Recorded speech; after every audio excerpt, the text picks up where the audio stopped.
Hey y'all, welcome back to my channel. My name is Annalisa and this is Homemade Sunshine. So in this week's video, it's going to be more of a chatty video, but I wanted to share 5 good things and 5 bad things about living in an old farmhouse. So we have lived in this house. We purchased it in, I think we're on year 3. I think we purchased this house in, or no, we're going into year 3. We just had our 2-year anniversary of living here. And this home was built in, I believe, 1939, so it's very old. This house was originally much smaller, then they built onto it. I'm not sure when, maybe the 70s or 80s is what our estimate is. And it's just an old farmhouse. It was originally, our neighbor, his aunt or his great aunt was the one who owned this house when she passed away. She didn't have, she'd never married, she had no children, so he had the house, didn't need another house, so they cordoned off this part from the rest of the farm to be sold a few years after she passed. So our neighbors are cows, which is awesome. I love that. We didn't want to have an HOA or neighbors when we purchased a home, so we're living a farm life out here without having to farm. So it's actually quite nice. I love being able to see the cows. They're super nice. I know some people might think that they would smell, but they really don't. We've never had any issues with like the cows smelling or anything like that. So it's great. So 3 sides around us are cattle, which has been very fun. So there are some good things and some bad things about living in an old farmhouse. We were not specifically looking for an old farmhouse, even though that was and still is a very big style that a lot of people look for, but it was partially budgetary. We purchased a house after 2020. So as you know, housing prices everywhere increased quite a bit. So for our budget, we knew a new build was not going to be in the cards for us. So that is how we ended up here, really. We were looking at 2 other houses at the same time. One that we didn't put an offer on, thank goodness, because it sold for over what we could have paid for. The other one had an offer on it, so we didn't go see it. And then by the time we drove to this one, that offer fell through, and they're like, oh, you can come see it again. But we would have had to have driven another hour to go to that house. So we just let that fall through when we put the offer in on this home. So that's a little history here. So I'm going to start with the negatives, and then we'll end on a positive note. I feel like that's the best way to do it. So first is the room configurations can be kind of wonky. So for reference, like our master bedroom, the bathroom I think was added on later. So it's like a square room, and then there's like a teeny tiny little master bathroom in the corner. So it's a very awkward layout. There's not really like a fantastic place to put the bed, whereas a new build, they would like be thinking about where's the master bed going to go, where's this going to go, whereas for this house, that's part of the addition that was added on later, so it is kind of wonky.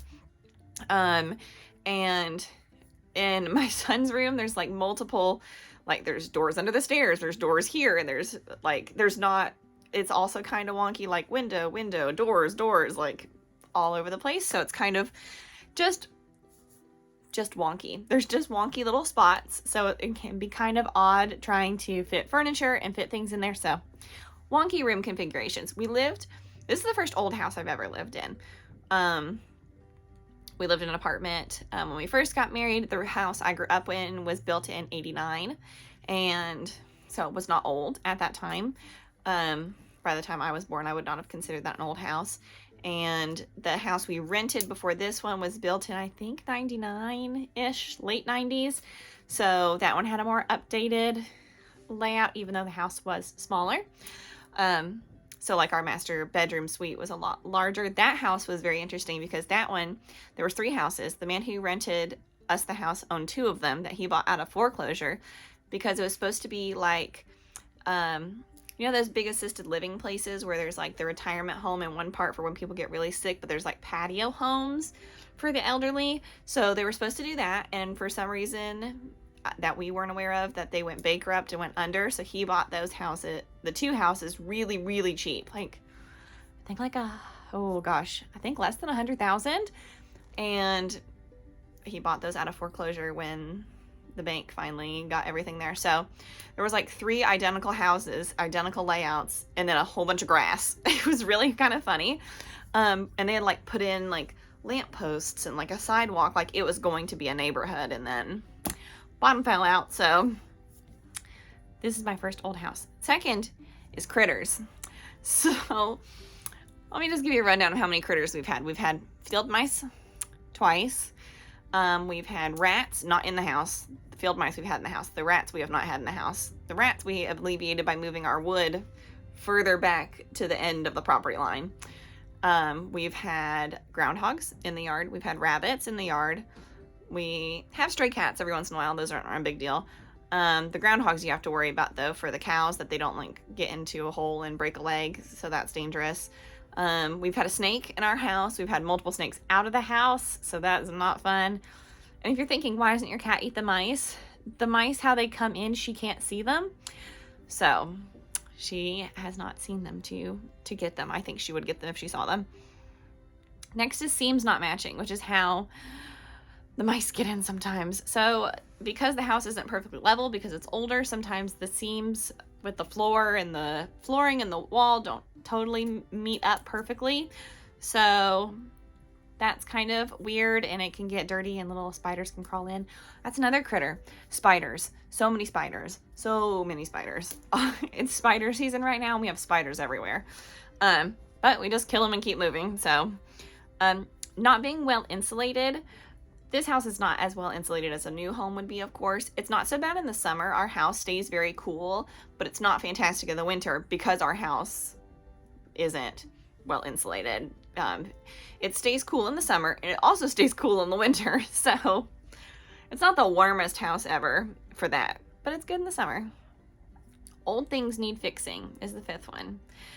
So because it's old, there's a lot more maintenance that's needed. Like our roof has an issue right now that has to be fixed, and it's because when they added on the roof, they didn't pitch it like steep enough. So there's like a part where like water is gathering. So that's fun. So yeah, old things need fixing. That's my baby monitor. Next is lovely built-ins. I have a beautiful built-in china cabinet. I love it. It's amazing. Everybody that comes over and sees it is like, oh, that is so nice. A lot of older homes have built-in china cabinets, built-in shelving, which I wish we had, but we do not have built-in shelving. But that sort of a thing, gorgeous. Lovely built-ins in older homes are fantastic. Next is that older homes are generally cheaper than new builds. Our house is larger than, we couldn't have afforded a house this large had it not been older. So it's a regular like 3-bed, 2-bath house, but there's an attic that's been finished, which is where I'm at now. This is also in line with the wonky layout. There's one room like leads into the next, so it's not like a hallway where it's like a room off here and room off here. We have like a room that leads into another room, that sort of a thing. But it's nice because these can't legally be considered bedrooms because the ceiling's not tall enough, but as long as you're under, I would say like 6'1" or 2", you're fine. This room that I'm in actually has the shortest ceiling, and it's sloped, as you can see, like most attic rooms are. But this one has the shortest ceiling. The other two are, I mean, I think if you were like 6'4", it'd be fine. You wouldn't hit your head. Next is larger number of rooms. So that leads into, cheaper than new builds. You can have a larger number of rooms. So technically, we live in a 3-bed, 2-bath, but we also have this whole upstairs, which is technically 3 rooms. They can't be counted as 3 rooms, but they are 3 rooms. So that allows us to have a lot more space. One big space is just being able to be used as a playroom. Since our bedrooms are not super huge, I can keep a lot more of my son's toys and books up here. Also just gives us a separate room to that has carpet to play in and that sort of a thing, which has been super wonderful. There's also hidden secrets. We used to have an old smokehouse on our property that we unfortunately had to tear down because the insurance would not let us keep it, or they would not cover us anymore. So we had to tear that down, but there was so many cool antiques and hidden gems in there. An old washboard, which we hung up in our laundry room. So many beautiful old ball glass jars and other interesting shaped jars. We saved what were the good things and pitched the trash, basically. That's another bad thing about living in an old house, is if they burned trash near your house, every time we get a big rain, there's more trash that we find, like old glass in the yard. So I know like some people like to do the grounding stuff and like walk outside with bare feet. We could never do that here. So you do have to be conscientious of that. It was really bad when we first moved in. Now it's just every so often we'll find little pieces of broken glass and things like that, because they used to burn trash way back in the day. So that's what they used to do. Lastly is character and individuality. In our county, there's so many beautiful old farmhouses, just in East Tennessee in general. I love the character. There's beautiful old brick farmhouses. There's farms that have been within families for generations. I love an old brick farmhouse. I love a concrete front porch because then you have like no maintenance. That's super fantastic. I love the big porches. There's just a lot of new builds. Not to hate on new builds, because there are a lot of upsides to having a new house versus having an old one, as I've said with the negatives. But there's just so much individuality, so many fun quirks, that are just wonderful. We have really cool doors up here that are like wooden slats, and they're really neat. That wouldn't be in a new build house. We have old under the stairs storage, which is great. We call it the diaper cave, which is where we put all of whenever I've bought Kroger clearance diapers, that's where they go, and the next size is up. So that's what we've currently been doing, and so that's great storage. I mean, it's real rough under there. It's not like it would be livable space, but all in all, we do love this house, even with all its quirks. This is a beautiful old kind of a detail too. I think the AC's in here is what we believe for the upstairs. But as you can see, like, this is where we've stacked books. This is where mine start. These are my husband's textbooks and regular books that he's read over the years. We're different. He keeps the books he's read. I generally get rid of mine. And then, like, these are all the guidepost series I'm slowly collecting. So if you hear little noises, that's my son rolling around in his bassinet, because I've got the monitor on. Don't worry, he's still asleep. He's just rolling around. But yeah, there's lots of upsides to living in an old home, but you have to consider it with the downsides. It's not all glamorous with the critters and the weird room configurations, the insulation issues and things needing to be fixed. Luckily, a lot of our home didn't have to be fixed. You have to make sure that you're not getting a home that has too many big things that need fixing, such as the roof and the crawl space, or however basement, whatever's under your house. Plumbing, we had a really expensive plumbing thing with our septic tank right at the very beginning. Hot water heater, we've already replaced that. Or air conditioning. Luckily, our house, we found out from our neighbor, the lady who lived here before us, she's the only person who's ever owned this house. We are the second owners. For as old as this house is, we are the only other people outside of their family that have owned it. And she put the AC in and never used it. So our HVAC is quite new. She used the fireplace, and she used fans. So she put it in and never used it. So our HVAC is actually in pretty good shape. And you have to be careful with that with old houses. One old house that we looked at, not nearby to us, we were looking all over East Tennessee at homes. This house we dubbed the cat pee house.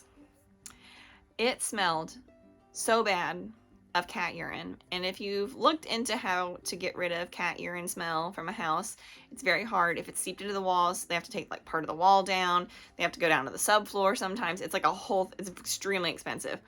This house would have been beautiful, like had a lot of really beautiful old features, but it was like left to just crumble and die. And even at the price they were asking, you would have had to have put in, I would say at least like $200,000 to get it up to a livable condition, which is removing all the cat pee smell. Like, cats, I think, had just been getting into the house and urinating everywhere.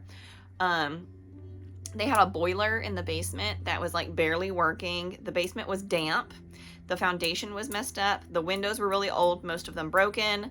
The roof was really in terrible shape. It was like if you can think of an expensive thing to need to be fixed in a house, it was on the list. On top of the fact that it was in a lot of ways very outdated. The kitchen was not usable. No appliances. The cabinets were all like torn to shreds. And I'm not trying to be like, oh, it needs to be perfect. We have old cabinets. Our cabinets are like old, very old cabinets, but these were in terrible shape. The house was hot, even though the AC was on, so you knew that the boiler monster in the basement was not working. The basement was a dirt basement, and it was just crazy, y'all. So you have to be really conscientious about these older homes, because you never know if it's going to end up being a money pit.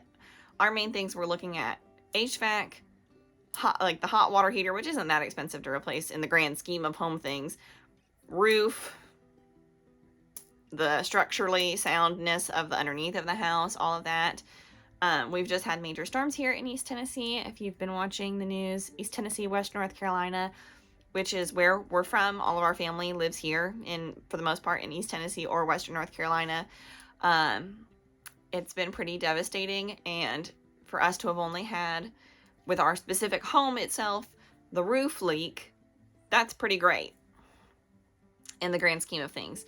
So even though this is an old house, another thing I always say is, if it's been up for 100 years, or almost 100 years, because we're almost 100 years, we're not there yet, then it'll probably be up another 100, as opposed to other homes which maybe were not built as well, you know, that sort of a thing. So that's it for this week's video. I'd love if you'd leave me a comment down below and tell me, do you live in an old home, or are you in a newer home? I have nothing against newer homes. We might live in a newer home eventually, but for now, this is where we live, and we love it, even with all of its imperfections, because it's ours. So I will see you guys next week. Bye.